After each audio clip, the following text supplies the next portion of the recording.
What is a healthy routine? What are some simple self-care practices that actually work? And how can you build a routine for better mental health? That's what I'm talking about this week, here on Let's Talk About Mental Health, the weekly podcast that helps you improve your mental health with simple ideas you can put into practice immediately. So, get comfortable and let's talk about mental health.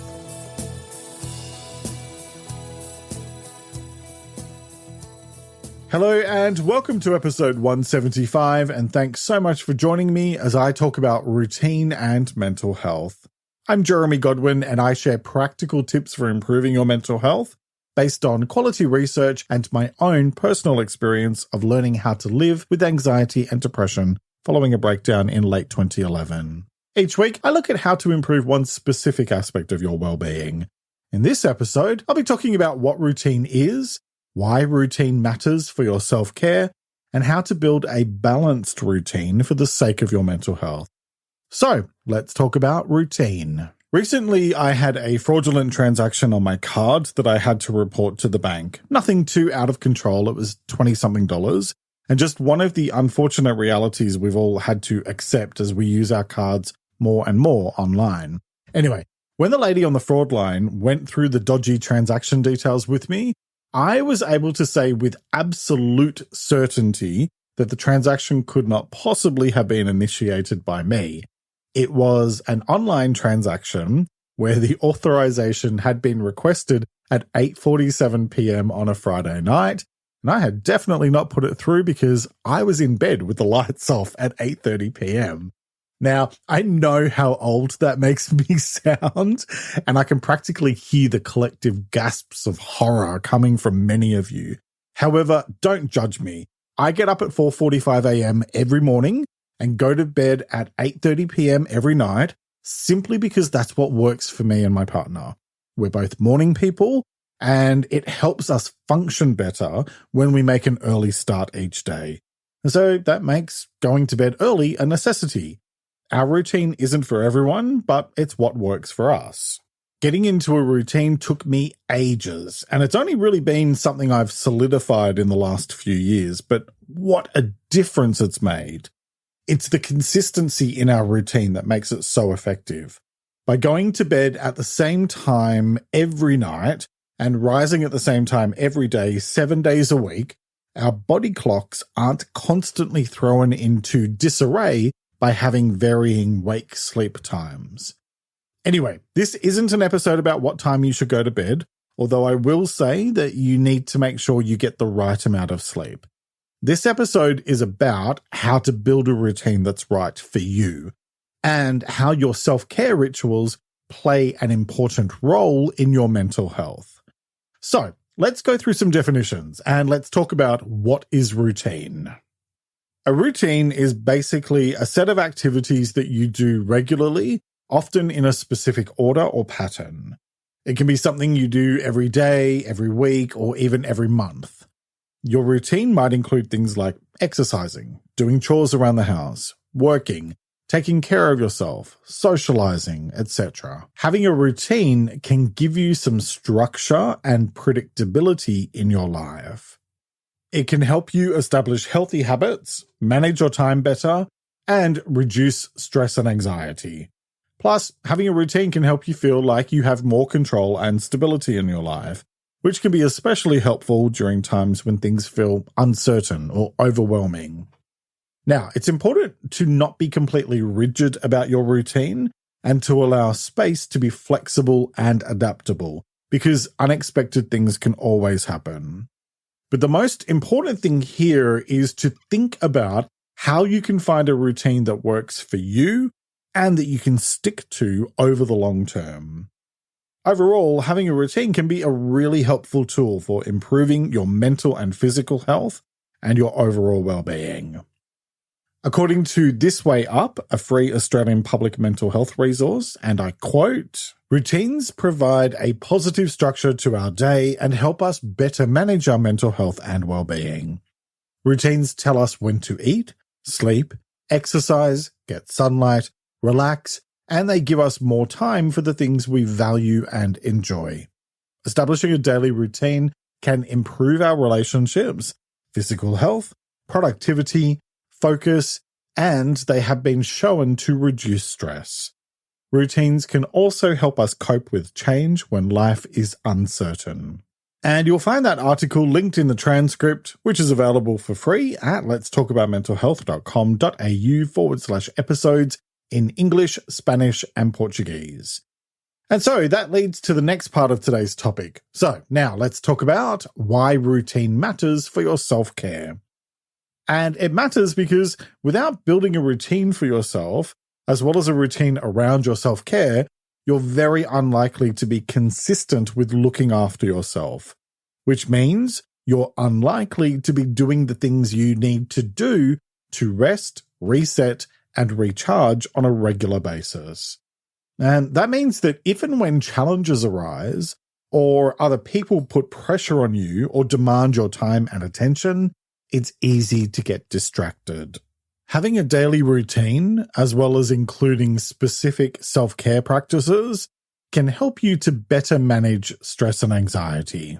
When you make time for self-care activities on a regular basis and build a consistent routine for yourself, you're better able to cope with the challenges of daily life. By establishing a consistent routine for your mental health and your self-care, you can ensure that you're consistently making time to take care of yourself on a regular basis, because nobody is going to do it for you. And even if they wanted to, they can't. Self-care is something you have to do for yourself. It even tells you so in the title. The idea of creating a routine applies to pretty much every aspect of your life, and I'm sure you already have one in place for things like your work or your general weekly routine of what you do on specific days. This episode is focused on routines for your mental health. So if you're looking for anything broadly organization related, then I suggest doing a search on YouTube where you will find millions of videos about that stuff. For your mental health and self-care, the focus here is on establishing a process for looking after yourself that A, feels comfortable, B, doesn't take you hours each day, and C, actually works. The simplest way I've found to do that is with a morning and evening routine that I use specifically for my mental health. I take about 5 minutes every morning, usually while I'm having my coffee, to work through several quick reflection exercises, and then I take another 5 minutes or so at the end of the day to reflect on the day, roughly half an hour before I go to bed, followed by reading for a while until it's time for sleep. I'll talk you through my process in a bit when I get to the how-to section, and I've also just released a digital planning tool that you can buy from my website, and it's linked in the episode description, which will help guide you every day through a more structured reflection routine for your mental health. So I'll come back to that routine in a minute, but first, let's take a moment to talk about what kinds of different things might need to be included in your general routine. Of course, my regular daily routine will look different to yours as, we all have different jobs and different commitments. But some of the things you might want to include are exercise, sleep, meal preparation, work or school responsibilities, hobbies or leisure time, family time, socializing, time with pets if you have them, mindfulness, journaling, housework, running errands, taking breaks throughout the day, and I'm sure there are many more I've forgotten about. The point here is that by incorporating all of the activities that matter to you into some sort of routine, you can not only make sure that everything gets done that needs to be done, which is especially helpful when you're busy or rushing around, but you can also prioritize your self-care and make sure that you're taking care of all the different aspects of your well-being. Physical, mental, spiritual, social, emotional, and financial. And most importantly, you can quickly see if anything is preventing you from giving yourself the time and attention you need to really look after yourself. Because neglecting your own needs can lead to issues like stress and anxiety. By consistently looking after yourself, you can improve your mood, reduce stress, and improve your overall quality of life. On the other hand, not having a consistent routine can have risks for your mental health. Without a regular routine, you may feel a sense of unpredictability in your life and a lack of control, which can lead to increased stress, anxiety, and even depression. Inconsistent routines can also make it difficult to establish healthy habits like exercising, healthy eating, and self-care, which can all impact on your physical and mental health. You might also struggle with low productivity and time management issues, which can then cause additional stress and frustration. Poor sleep quality is also a risk factor when we don't have a regular routine, as our bodies may not be attuned to a specific sleep schedule. For example, when you have one routine during the week for work, and then on the weekend you stay up all night and sleep most of the day, it can throw your body clock into disarray and make it hard to get yourself back on track during the week. I used to do that until I quit drinking back in 2018, and I found that the older I got, the longer it would take to snap back from throwing my sleep cycle out of whack, which is one of the main reasons why I now go to sleep and wake up at basically the same time 7 days a week. That's been hugely effective for me over the past few years, and it really helped to stabilize my mental health a lot more. The other thing I want to mention is that not having a consistent routine can make things even more difficult during times of significant life changes or uncertainty, like during a major life transition or global event. In these situations, having a regular routine can provide a sense of stability and control that can help to reduce some of your stress and anxiety. Think of your routine like an anchor, something that can keep you tethered and give you a safe harbor to come back to, even when the winds of change are whipping you this way and that way, like Willow Smith whipping her hair back and forth. So stupid. Establishing a regular routine that works for you can help you to approach your well-being more thoughtfully and get more done, and improve your sense of self-awareness and self-compassion, all of which leads to better mental health. So, how do you do that? Well, let's get into the how-to part of this episode, and let's talk about how to build a balanced routine for the sake of your mental health. So, first, make a list of all the things that need to be built into your routine. And this is a simple brain dump exercise of taking everything out of your head that you can think of in terms of what you need to do on a daily, weekly, monthly basis. Don't bother filtering anything and don't overanalyze anything. Just simply write a list of all of the things that you need to do. Next, decide what things you actually need in your routine. And this is about making time for what really matters for you, which you might assume would have been automatically covered when you did the list from my last point. However, you'd be surprised by how many of us get caught up in doing things just because we feel obligated to, or because they're already a part of our routine, so we feel like they're necessary when maybe they're not, or perhaps there's a different way of coming at them. For example, I have lots of little recurring tasks that need to be done on a weekly basis as part of my work. And although they form part of my routine, they don't necessarily add value in terms of my priorities because they're simple administrative tasks. When I sat down and made a list of them and how long they take, I was shocked to discover it was basically 5 hours of work a week, which is a lot, especially given the fact that I'm committed to only working 4 days a week.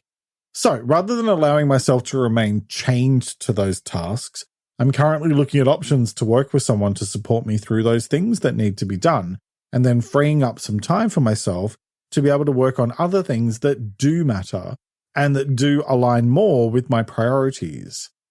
We all have stuff that needs to get done, but how it gets done is very often open to interpretation and negotiation. And that, not too surprisingly, leads to my next point: remove anything that no longer serves you. Letting go can be really tough. However, if something isn't adding value to your life anymore, or if it's detracting from your well-being and peace of mind, then it needs to go.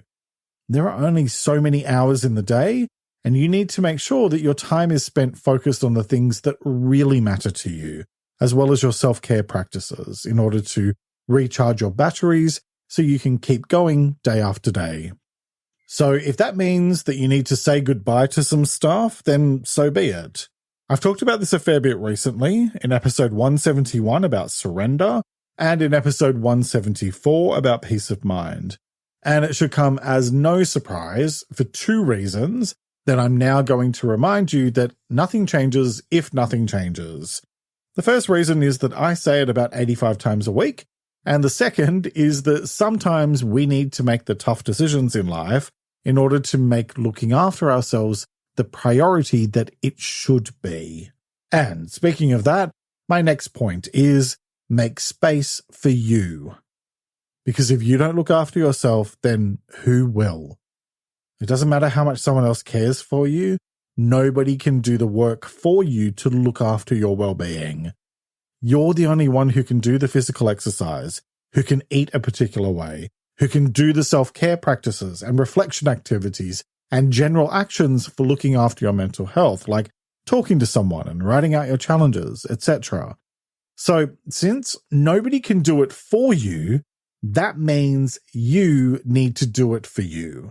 And in order to do that, you need to make space in your day and you need to make it a priority. In a minute, I'll give you a list of different things you can focus on.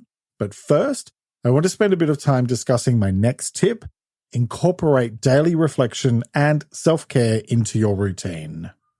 And this is the one I mentioned earlier, where I talked about how I take just 5 minutes each morning and another 5 or so minutes in the evening, depending on the day and what's happened, to do some structured reflection activities that help to keep me focused. I've created a digital planning tool for this, which is a PDF planner that you can edit on your phone, tablet, or computer and use over and over again to get yourself into a daily habit of reflection and self-care.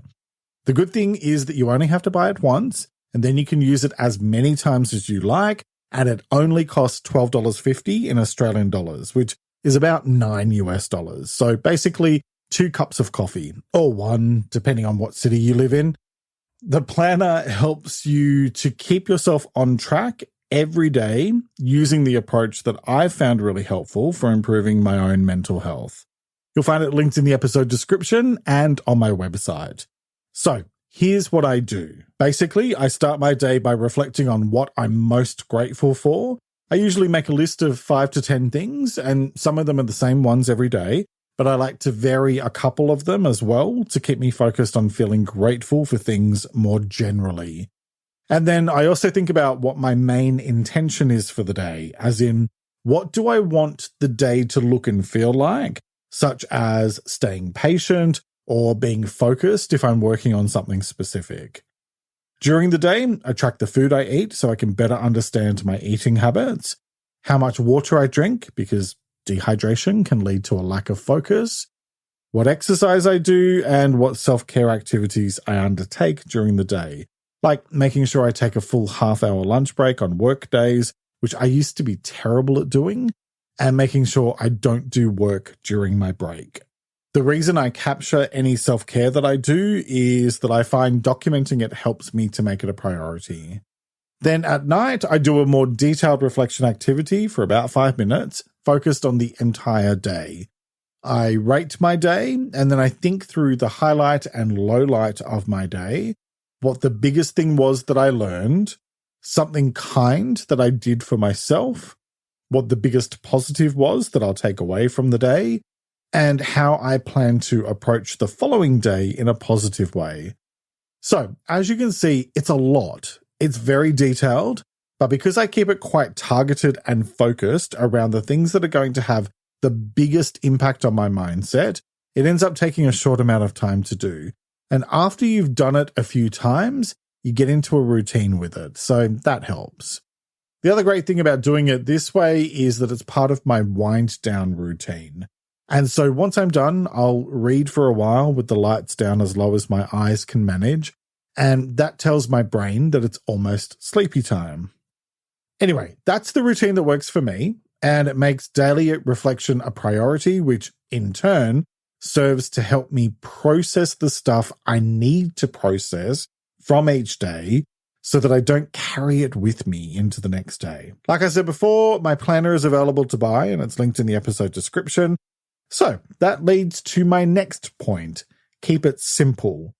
Because the temptation can be to try to cram everything but the kitchen sink into your routine, or maybe even the kitchen sink as well.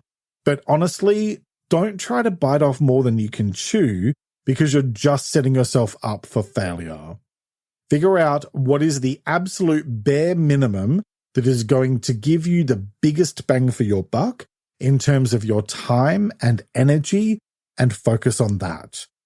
If you're adding new things into your routine, take your time and just focus on one new thing at a time so you don't overwhelm yourself. And to be honest, I think this is where my most commonly shared piece of advice comes into play. One step at a time, one day at a time. Rome wasn't built in a day, which makes sense because that place is huge. So give yourself time and keep on adapting and improving your routine as you go. Plus, it will likely need to evolve over time anyway, because what you need today isn't necessarily what you'll need tomorrow. Okay, so now I'm going to share with you some things you can incorporate into your routine for better mental health. They're all fairly straightforward, so have a think about which ones fit for you and maybe try a couple, see how you go, and then come back and grab another couple of ideas later. Okay, so the suggestions are: incorporate exercise into your routine, because regular exercise can help reduce stress and anxiety, boost your mood, and improve your overall physical health. Next, set regular sleep and wake times, because going to bed and waking up at consistent times can help regulate your body clock and improve your overall sleep quality. Next, schedule regular breaks, because taking breaks throughout the day helps you recharge and refocus, which can ultimately improve your productivity and overall well-being. Next, eat regular balanced meals, because a balanced diet can help regulate your mood and energy levels and improve your overall physical health, which leads to better mental health as well.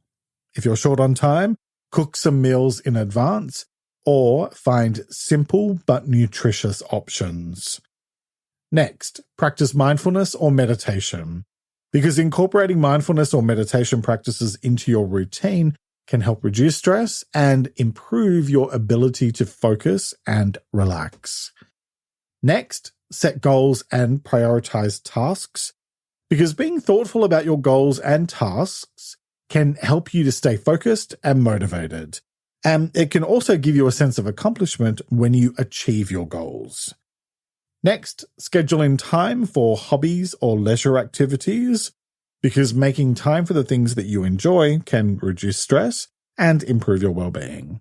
Next, limit your use of social media and technology, because setting boundaries around your use of technology and social media can cut out distractions. I only use social media twice a day, and I have notifications turned off so they don't keep stealing my focus. Plus, it can also free up your attention to do other things, like my next point, connect with others. Because spending quality time with friends and family or participating in social activities can bring you a sense of joy and fulfillment. Next, spend time outside, because getting out into nature can help reduce stress and anxiety, improve your mood, and promote well-being. So, make time for outdoor activities like hiking or walking, or even just get outside and do some gardening or nature bathing, whatever works for you. Because when it comes to routine and mental health, what it all boils down to is this. Building a routine is like creating a roadmap for your daily life. It helps you to create structure and predictability, establish healthy habits, manage your time effectively, and reduce stress and anxiety, all of which help to improve your mental health and general well-being. By following a routine, you can feel like you have more control and stability in your life, which can be especially helpful when things feel uncertain or overwhelming. But it's also important to remember that life can throw us curveballs sometimes. So it's important to be flexible and adaptable while still making sure you focus on the things that matter most to you. What works for one person might not work for someone else. So it's about finding the right fit for you and creating a sustainable routine that you can stick to over the long term. The choice is yours, as it is with all things related to your well-being. So, What choice will you make today? Each week I like to finish up by sharing a quote about the week's topic, and I encourage you to take a few moments to really reflect on it and consider what it means to you. This week's quote is by an unknown author, and it is, "Your success is found in your daily routine." Let me repeat that.